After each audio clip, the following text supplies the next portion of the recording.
For more than 3 centuries, winter in Russia has been a weapon, not one that soldiers carry, but one that terrain carries for them.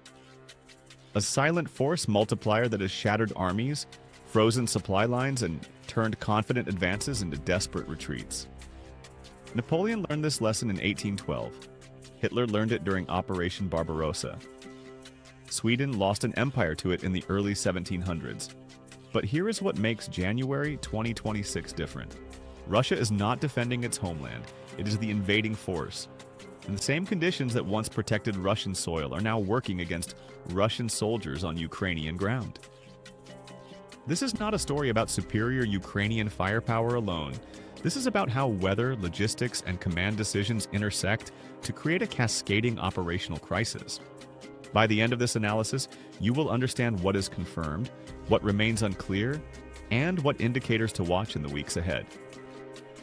Let us establish what we know from publicly available reporting, and more importantly, how we know it. According to United 24 Media, a Ukrainian government-affiliated news platform which published its assessment on January 23rd, Ukrainian forces of the 7th Army Corps continue to maintain defensive positions in the Pokrovsk and Mirnohrad sectors. The northern approaches to both settlements remain contested, despite earlier claims from Russian sources suggesting full capture. This is significant because it indicates a gap between claimed territorial control and actual ground truth.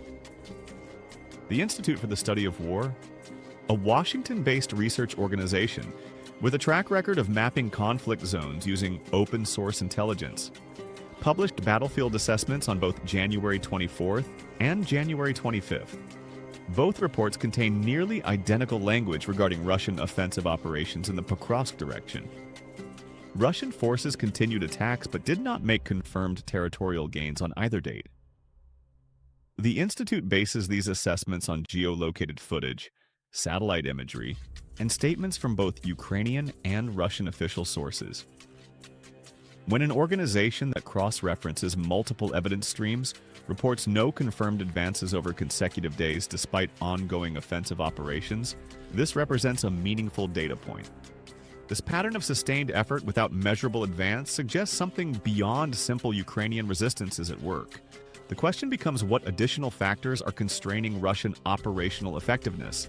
Volodymyr Polevyai, identified as the head of strategic communications for Ukraine's 7th Army Corps, posted an analysis on social media platform X that provides insight into the operational factors at play. According to Polevyai's statement, intelligence reporting and operational data indicate that Russian offensive capacity is beginning to degrade. He attributes this to 2 primary factors: adverse weather conditions and what he describes as systemic disregard for personnel sustainability. Now, before we go further, let us be clear about the limitations of single-source reporting. Polevyai is a Ukrainian military spokesperson. His assessment serves Ukrainian informational objectives. However, his claims align with independently verifiable weather data and tactical patterns observed by third-party analysts. The British Broadcasting Corporation reported that temperatures in the Donetsk region dropped to -14 degrees Celsius, approximately 7 degrees Fahrenheit, in the early morning hours of January 27th. These sub-freezing conditions are not anomalies. This is standard winter weather for eastern Ukraine. The question is not whether it is cold. The question is how military forces sustain operations under these conditions. Here is where the operational picture becomes more complex, and where history provides instructive parallels. Defending forces and attacking forces face fundamentally different challenges in winter warfare. This is not theoretical. This has been proven repeatedly across 3 centuries of conflict on Russian and Eastern European territory. Ukraine's defensive posture allows for what military planners call prepared positions. Fortified trench lines with overhead cover, pre-positioned supply caches, established rotation schedules, and crucially, heating infrastructure. Ukrainian units can cycle troops from forward positions to rear areas for rest and warming. Supply convoys reach defensive positions along established routes. Shelters can be maintained without compromising operational security because defenders do not need to move. These advantages mirror what Russian defenders enjoyed when Napoleon's Grand Army reached Moscow in 1812. Russian forces could fall back to prepared positions, maintain supply lines to their own territory, and allow winter to erode French combat effectiveness.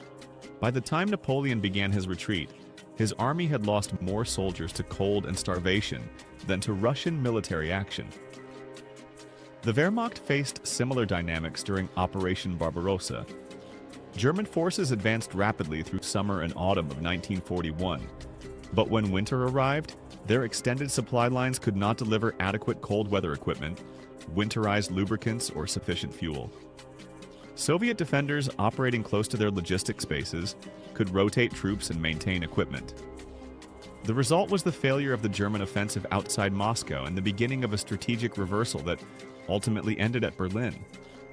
Russian assault units, by contrast, must operate in open terrain. According to Polevaye's assessment, many Russian soldiers advancing toward Pokrovsk lack vehicular support for resupply. This means every piece of equipment must be carried by individual soldiers. Sleeping mats, blankets, minimal rations, perhaps a small portable stove. But here's the tactical dilemma that most coverage overlooks. Any heat source becomes a targeting signature. Infrared detection systems, which are widely deployed on Ukrainian reconnaissance drones, can identify heat signatures from several kilometers away. Modern thermal imaging operates in the long-wave infrared spectrum, typically between 8 and 14 micrometers wavelength. At this wavelength, the system detects heat emissions from objects warmer than their surroundings. A small fire lit to combat frostbite appears as a bright spot on thermal imaging, easily distinguishable from the ambient cold ground temperature. Even body heat from soldiers clustered together can be detected, though individual soldiers dispersed across terrain present much smaller signatures. The thermal contrast between a human body at approximately 37 degrees Celsius and frozen ground at minus 14 degrees creates a detection differential of more than 50 degrees. This makes personnel extremely visible on thermal sensors. This technological reality creates what analysts call a binary survival choice. Freeze without heating, or warm yourself and become visible to precision strike systems. First-person view drones, which have been deployed extensively by both sides in this conflict, can be equipped with thermal cameras weighing less than 100 grams. These systems provide real-time thermal imagery to operators who can guide munitions directly onto heat sources. The cost of adding thermal capability to existing drone platforms is relatively low, typically between $500 and $2,000 United States dollars depending on sensor quality. This means thermal detection is not a specialized capability limited to advanced platforms. It has become democratized across the tactical battlefield. The tactical implication is stark. Historical winter warfare allowed soldiers to light fires at night with relative safety, because detection required visual observation or close proximity. Even as recently as the conflicts in Afghanistan and Iraq, nighttime concealment was achievable through basic light discipline. The modern sensor technology eliminates that safety margin entirely. Soldiers attempting to warm themselves mark their positions for precision strikes. Neither option supports sustained offensive operations. This represents a fundamental shift in how winter warfare is conducted at the tactical level. But this is not just about individual soldier survival. Cold weather affects every aspect of mechanized warfare. Vehicle engines require longer warm-up periods in sub-zero temperatures. Hydraulic fluids thicken, battery performance degrades. Metal components become brittle. According to open-source reporting from multiple conflict zones over the past 2 decades, mechanized units operating in extreme cold typically experience maintenance failure rates 30 to 40% higher than temperate conditions. Russia's logistics system, which has shown documented strain throughout this conflict, must now support not only combat operations but also vehicle winterization and maintenance. Fuel consumption increases. Parts wear faster. Recovery operations for disabled vehicles become slower and more resource-intensive. Now let us talk about ground conditions. Frozen soil is nearly impossible to dig with standard entrenching tools. This means Russian assault units cannot quickly establish protective positions after taking ground. They must either remain exposed or attempt to hold buildings, which become fixed points that Ukrainian artillery can target. The mud that appears during brief warming periods creates mobility restrictions for both wheeled and tracked vehicles. Supply trucks bog down. Armored personnel carriers lose traction. Yeah, what should be a 10-kilometer resupply run can take hours. These are not speculative scenarios. These are documented patterns from winter operations in multiple conflicts, including the Soviet campaign in Afghanistan and the First Chechen War. But here is what many observers miss. Cold weather does not affect all soldiers equally. It disproportionately impacts older personnel, those with pre-existing health conditions, and individuals without prior cold weather training. Stefan Korshak, writing for the Kiev Post on January 26th, noted that the demographic composition of Russian assault units has shifted measurably over the course of this conflict. According to his analysis, the elite cold weather-trained units that Russia possessed at the beginning of large-scale operations have been either depleted through casualties or withdrawn from frontline positions. Korshak claims that current assault waves include higher percentages of older recruits, foreign contract soldiers, and personnel with minimal winter warfare preparation. Media Zona, an independent Russian media outlet, published demographic analysis on December 30th based on confirmed obituaries and public records. Their findings indicated that the most common age range for Russian combat deaths is between 46 and 52 years old. This represents a significant deviation from typical military age demographics. If accurate, this suggests Russia is deploying personnel who are physiologically less capable of withstanding sustained exposure to extreme cold. Korshak's assessment includes a quote from an unnamed Ukrainian source suggesting that daily Russian engagement rates have declined approximately 30% in recent weeks. If true, this could indicate that cold weather is constraining offensive tempo, independent of Ukrainian defensive actions. However, we must be careful not to overstate what can be confirmed. Engagement rate declines could also reflect ammunition shortages, logistical delays unrelated to weather, or deliberate operational pauses. What we can say with confidence is that Russian forces have continued offensive operations in the Pokrovsk sector throughout January without achieving confirmed territorial gains despite these efforts. This operational pattern coincides with a period of severe winter weather. Correlation does not prove causation, but it does warrant analysis of the mechanisms that might connect these two factors. Let us examine the supply chain mechanics. Offensive operations require constant resupply of ammunition, food, water, and medical supplies. In winter conditions, water is a particularly acute challenge. Soldiers cannot simply drink from streams or puddles because those sources freeze. This means either carrying additional weight in the form of water containers or relying on resupply convoys to deliver potable water. Caloric requirements also increase in cold weather. The human body burns more energy maintaining core temperature. Standard combat rations designed for temperate climates may not provide sufficient calories for soldiers operating in sub-zero conditions. According to field manual standards from multiple NATO militaries, caloric intake should increase 15 to 20% for personnel conducting operations below freezing.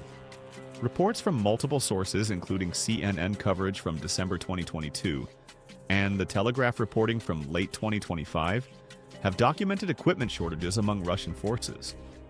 These reports indicate that some personnel have deployed without adequate cold weather gear, body armor, or even helmets. CNN's reporting specifically highlighted crowdfunding campaigns organized by families of deployed soldiers to purchase basic items including boots, body armor, and cold weather clothing. Now, the Telegraph's reporting cited Ukrainian military sources claiming that observation of Russian assault groups on the Lyman front showed only 4 groups out of 20 wearing helmets during attacks in November 2025. While we cannot verify the exact percentages across all Russian units, the pattern of crowdfunding campaigns organized by Russian families to provide basic equipment suggests systematic supply deficiencies that go beyond isolated incidents. These are not anecdotal reports from unreliable sources. These are patterns documented across multiple independent reporting streams over a period of more than 2 years. If soldiers lack proper winter clothing, their combat effectiveness degrades rapidly and predictably. Frostbite typically begins affecting extremities within 20 to 30 minutes of exposure at minus 14 degrees Celsius, though this timeline varies based on wind chill, moisture levels, and individual physiology. Fingers become numb, reducing the ability to operate weapons, manipulate equipment, or perform basic tasks like changing magazines. Feet lose sensation, impairing mobility and increasing the risk of injury from uneven terrain. Prolonged exposure leads to tissue damage that can become irreversible within hours. Hypothermia sets in when core body temperature drops below 35 degrees Celsius. Early-stage hypothermia causes confusion, poor decision-making, and loss of fine motor control. Moderate hypothermia produces severe shivering, loss of coordination, and irrational behavior. Advanced hypothermia leads to unconsciousness and death. These are not abstract medical concepts. These are operational degradation factors that directly impact combat performance at every level, from individual soldier effectiveness to unit cohesion to overall mission capability. But here is the hidden pressure point that ties all of these factors together. Medical evacuation. According to the Center for European Policy Analysis, which published research in June 2024, Russian medical evacuation procedures have shown significant deficiencies throughout this conflict. The organization cited reports from Russian military medical personnel indicating that many wounded soldiers receive delayed or inadequate treatment. Some injured personnel reportedly wait days or even weeks for evacuation from forward positions. Now add winter conditions to this already strained system. Evacuation vehicles must navigate frozen or muddy roads. Wounded soldiers exposed to sub-zero temperatures face accelerated deterioration. What might have been a survivable injury in temperate conditions becomes life-threatening when combined with hypothermia. This creates a cascading morale effect. Soldiers aware that minor wounds could prove fatal due to evacuation delays are less willing to take tactical risks. Units that witness comrades freezing to death after sustaining injuries experience measurable degradation in combat motivation. According to United 24 media reporting from January 6th, Ukrainian sources claim that Russian officers in the Pokrovsk sector have been submitting formal requests for transfer to rear positions in unusually high numbers. The motivation cited in these reports is concern about frostbite and exposure-related injuries. While we cannot independently verify these transfer requests, the claim is consistent with known patterns of morale degradation in winter warfare. If officers are seeking to leave frontline positions, this suggests awareness that current conditions are unsustainable. But let us be very clear about what this does not mean. Reduced Russian offensive effectiveness does not equal imminent collapse. Stalled advances do not mean permanent strategic defeat. Winter will not last indefinitely. What we are observing is a temporal operational constraint, not a permanent shift in the balance of forces. So what happens next? Based on historical patterns and current indicators, we can identify 3 plausible scenarios for the next 2 to 4 weeks. Scenario 1, operational stabilization. Russian forces reduce assault frequency, prioritize defensive consolidation, and wait for improved weather conditions. We would expect to see declining engagement rates, increased emphasis on artillery fires rather than ground assaults, and rotation of depleted units to rear areas. This would represent a rational adaptation to unfavorable conditions. Scenario 2, sustained pressure despite costs. Russian command maintains offensive tempo regardless of weather, accepting higher personnel losses in exchange for continued territorial pressure. We would expect to see continued daily assaults with minimal gains, increasing reports of cold weather casualties, and potential indicators of declining morale such as surrender rates or desertion incidents. Scenario 3, localized breakthrough attempt. Russian forces concentrate available resources on a narrow axis, attempting to achieve penetration before winter conditions improve. We would expect to see reduced activity on secondary fronts, concentrated artillery preparation on a specific sector, and possible deployment of reserve units despite cold weather risks. Each scenario produces different observable indicators. Tracking engagement frequency, casualty reports, and territorial changes over the coming weeks will help determine which pattern is emerging. What we know right now is this: weather is acting as a force multiplier for Ukrainian defensive operations. Russian assault units face compound challenges from cold exposure, supply constraints, and medical evacuation difficulties. These factors are coinciding with documented patterns of reduced offensive gains in the Pokrovsk sector. What we do not know is how Russian command will adapt, whether improved weather will enable renewed offensive operations, or what long-term impact current winter operations will have on force readiness for both sides. The historical irony is inescapable. For centuries, Russian military strategy relied on winter as a defensive advantage. Invading armies stretched their supply lines across frozen territory, lost soldiers to frostbite and hypothermia, and ultimately retreated in disarray. Now Russia finds itself in the role of the attacker, facing the same brutal arithmetic that defeated Napoleon, broke the Wehrmacht outside Moscow, and shattered Swedish imperial ambitions at Poltava. The difference is that Ukraine, unlike historical Russian defenders, has modern logistics, established defensive positions, and international support enabling sustained winter operations. This is not a perfect reversal of historical patterns, but it represents a significant operational challenge that Russian planning appears to have underestimated. Winter warfare is not about individual heroism or tactical brilliance. It is about logistics, preparation, and sustainable support systems. The side that can keep its soldiers warm, fed, supplied, and medically supported will maintain combat effectiveness. The side that cannot will see its offensive potential degrade regardless of tactical skill or numerical advantage. 3 key takeaways. First, weather is a measurable operational factor, not a metaphor. Second, attacking forces face fundamentally different winter challenges than defending forces. Third, the sustainability of personnel directly affects the sustainability of operations. Watch for these indicators over the next month. Changes in daily engagement frequency, reports of Russian force rotations or reconstitution efforts, and any significant territorial changes in the Pokrovsk sector. These will tell us whether current winter conditions represent a temporary constraint or a longer-term operational shift. What aspect of winter warfare do you find most significant in this situation? The logistics challenges, the medical evacuation constraints, or the command decisions about sustaining operations despite these conditions? This video is for educational and news commentary purposes only, based on publicly available information. Details may evolve as new reporting emerges.